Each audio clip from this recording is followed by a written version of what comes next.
માતાજી મિત્રો, શું બનાવું છું?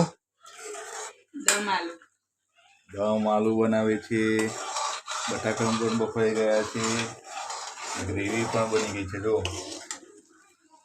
શું શું નાખવાનું દમ આલુમાં? ડુંગળી, ટામેટા, લસણ, આદુ એની પેસ્ટ બનાવવાની એમ ને? હા, પેસ્ટ બનાવવાની. ઓકે. પછી પેસ્ટ બનાવીને તેને તેલ નાખીને પેલા બટાકા એને ફ્રાય કરી દેવાના. હા. પછી ડુંગળી ટામેટા શેકી નાખવાની પેસ્ટ. પછી આદુ મરચાંની પેસ્ટ નાખી દેવાની. પછી થોડું દહીં નાખવાનું. તો આપણી ગ્રેવી થઈ ગઈ છે રેડી. હવે બટાકા નાખી દઈશું. આપણી ગ્રેવી તૈયાર થઈ ગઈ છે. જો મિત્રો, દમ આલુને પણ અંદર એડ કરી દીધા છે. હવે થોડી વાર 2-5 મિનિટ થવા દઈશું. પછી થઈ ગયા આપણા દમ આલુ.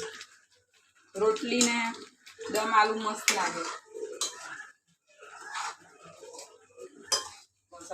તો એને થોડી હલાવવાના હોય ને, ગ્રેવી જ્યાં સુધી એની બધી ભેગી થઈ જાય.